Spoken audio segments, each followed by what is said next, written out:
হযরত উমর রাদিয়াল্লাহু তাআলা আনহু যখন রাষ্ট্রপ্রধান অর্ধজাহান পরিচালনা করে, শাম দেশ থেকে হযরত উমর রাদিয়াল্লাহু তাআলা আনহুর কাছে কয়েক দাম তেল পাঠাইছে। কার কাছে তেল পাঠাইছে? হযরত উমরের কাছে। উনি তো রাষ্ট্রপ্রধান। হযরত উমর রাদিয়াল্লাহু তাআলা আনহু তেলগুলো জনগণের মাঝে নিজের হাতে বন্টন করতেছিলেন, নিজের হাতে। রাষ্ট্রপ্রধান কিন্তু একটা ডামের তেল যখন শেষ, খালি ডাম এক পাশে রেখে দিছে। হযরত উমর রাদিয়াল্লাহু তাআলা আনহুর সন্তান ছিল পাশে বসা, খালি ডাম থেকে তেল মুচ্ছা তার মাথাত লাগাইছে। এটা কোনো সমস্যা? জনগণের কোনো দাবি আছে? এটা তো খালি ডাম। কিন্তু উমর রাদিয়াল্লাহু তাআলা আনহুর অন্তরে শেষ বিচারের বই কি পরিমাণ ছিল। উমর রাদিয়াল্লাহু তাআলা আনহুর ছেলের হাতে ধরছে, ধরে বলতেছে, হে ছেলে, তুই জনগণের তেল যে ব্যবহার করলে, আল্লাহ যদি হাসরের মাঠে আমারে জিজ্ঞাসা করে, উমর তুমি যখন রাষ্ট্রপ্রধান ছিলে তোমার সন্তান জনগণের তেল কেন ব্যবহার করেছে, আমি উমর কি জবাব দিব? এই জন্য উমর রাদিয়াল্লাহু তাআলা আনহু সন্তানকে নাফিতের কাছে নিয়ে বলল, এর মাথাটা খামাই দে। উমর রাদিয়াল্লাহু তাআলা আনহু তার সন্তানের মাথা খামাই দিছে, অথচ যে কাজ করছে এটা কোনো দোষের না, এটা দোষের। আমাদের দেশের রাষ্ট্রপ্রধান যারা, একবারে মেম্বার থেকে নিয়ে প্রধানমন্ত্রী পর্যন্ত, তাদের সন্তানেরা মনে করেন এমন চরিত্রের ওই না, এরার খাড়ের নিচে তেলের বোতল ফাওয়া দেয়। কই ছিল উমর আর কি হইল আমাদের?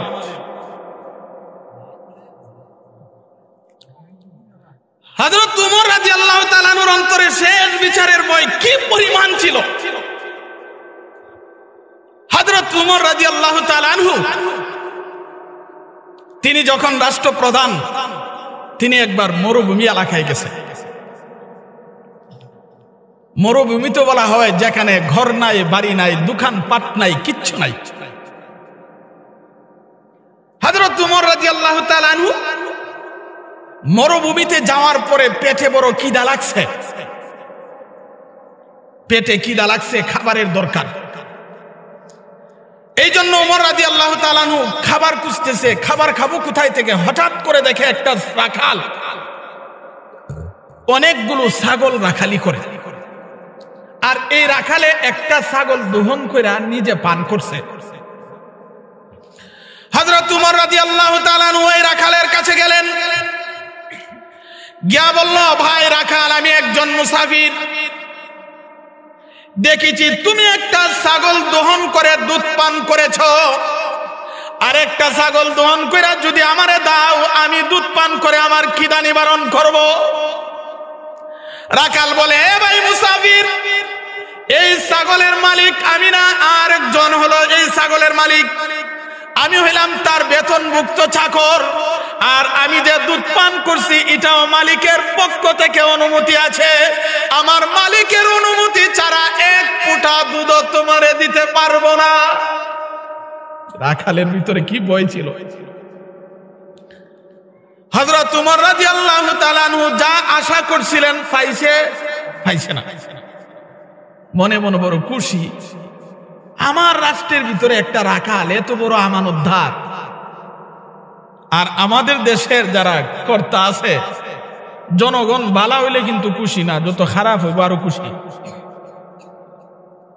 হযরত উমর রাদিয়াল্লাহু তাআলা আনহু মনে মনে বড় খুশি, আমার রাষ্ট্রের ভিতরে একটা রাখাল এত বড় আমানতদার, কিন্তু সে আমানতদারির কারণে আমারে না করছে না, সে আমার সাথে ধোঁকাবাজি করছে।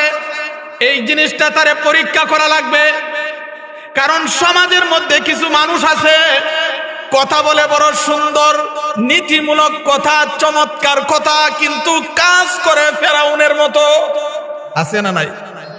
কথার বেলায় নবীদের মতো, কাজের সময় ফেরাউনের মতো। আছে না নাই? কারণ সমাজের মধ্যে কিছু মানুষ আছে, আপনার কাছে বসে বসে এত সুন্দর কথা বলবে, তার কথা শুনলে মনে হবে আপনার জন্য সে তার কলিজা দিতে রাজি, কিন্তু এওই কিন্তু আপনার সবচাইতে বড় শত্রু। আপনার কাছে ওইয়া খুব সুন্দর সুন্দর কথা। এই জন্য ওমর রাদিয়াল্লাহু তাআলা আনহু চিন্তা করলেন, এই রাখালে যে আমারে দুধ দিল না, এটা কি আমানতদারির কারণে দিল না, না সে আমার সাথে ধোঁকাবাজি করছে, এই জন্য তারে পরীক্ষা করা দরকার। কি করণ দরকার? এই জন্য উমর রাদিয়াল্লাহু তাআলা আনহু কয়, বাবারে এক কাজ করে, একটা ছাগল আমাদের বিচ্ছালা, একটা ছাগল বেচলে তোরও লাভ আমারও লাভ। তোর কি লাভ? বেতনের অতিরিক্ত একটা ছাগলের টেকা পাইবে, আর আমার লাভ হইব এই মুহূর্তে ছাগল দহন করে দুধ খাইবো, আমার কি দানি বারণ। রাখাল বলে, হে ভাই মুসাফির, তোমার কাছে যদি একটা ছাগল বিক্রয় করে ফেলি, আর মালিক যদি আমারে জিজ্ঞাসা করে আর একটা ছাগল হই, মালিকরে আমি কি জবাব দিব? উমর রাদিয়াল্লাহু তাআলা আনহু তারে পরীক্ষা করার জন্য কয়, তোমার মালিকে যদি বলে একটা ছাগল হই, তুমি কবে বাগে খাইয়া লিছে? এমনি রাখাল বলে, হে ভাই মুসাফির, আমি যদি আমার মালিককে বলি একটা ছাগল বাগে খেয়ে ফেলেছে, আমার মালিক আমারে বড় বিশ্বাস করে, একটা ছাগল নয় কয়েকটা ছাগলের কথা বললেও বিশ্বাস করবে।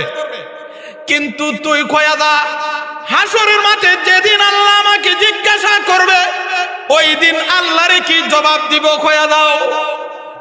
আল্লাহর কি জবাব দিব কয়া দাও। এই জন্য মাহতারাম হাজিরিন, উমর রাদিয়াল্লাহু তাআলা আনহু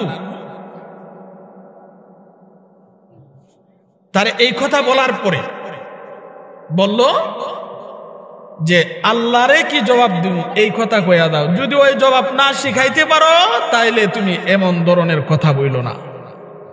এই যে একটা রাখাল মরুভূমিতে একটা ছাগল দুর্নীতি কইরা টাকা আত্মসাৎ করা থেকে তারে খেয়ে বাঁচাইলো, শেষ বিচারের ভয় তার ভিতরে কি আছে?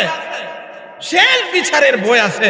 হযরত ওমর রাদিয়াল্লাহু তাআলা আনহু তিনি একবার রাষ্ট্রপ্রধান, যখন তিনি রাতের বেলায় ঘোরাফেরা করতেন, একটা ঘরের পাশে গেছে, শেষ রাত, মা মেয়েকে বলতেছে, এই মেয়ে তাড়াতাড়ি দুধের সাথে পানি মিশা। মেয়ে বলতেছে, মা তুমি জানো না আমাদের রাষ্ট্রপ্রধান নিষেধ করছে, কেউ যদি দুধের সাথে পানি মিশায় নিয়ে বেছে তাইলে কিন্তু তার কঠিন বিচার করবে। এমন লোক কি আপনাদের এলাকায় আছে যারা দুধের সাথেও পানি মিশায়? তো মা বলতেছে, মেয়ে উমর কি ছায়া রইছে? রাত গভীর রাতে উমর কি আমরার ঘর আছে? উমর দেখবো কই থেকে? মেয়ে বলতেছে, মা উমর দেখবে না, কিন্তু আল্লাহ তো দেখতেছে। আল্লাহ তো, কিন্তু আমাদের দেশের বাঙালি এত চালাক, একটু বাজারে গেছে দুধ কিনতো, গিয়াকো ভাই দুধের সাথে পানি মিশাইছেন? খুদার কসম আমি পানি মিশাই নাই। বর্তমান আধুনিক জামানা দুধ কিনা যেই মাত্র যন্ত্র ফিট করছে, ছায়া দেখে দুধের চাইতে পানির সংখ্যা বেশি। ও কিও কইলা দি দুধের সাথে পানি মিশাইছ না, আবার খুদার কসম খাইলা, এমন কথা বললা কেন? আমি যা বলছি ঠিক হই বলছি। মানে আমি দুধের সাথে পানি মিশাইছি না, পানির সাথে দুধ মিশাইছি। আচ্ছা, যত চালাকি করেন, মানুষকে যত ধোঁকা দেন, আল্লাহরে ধোঁকা দেওয়া যাইব?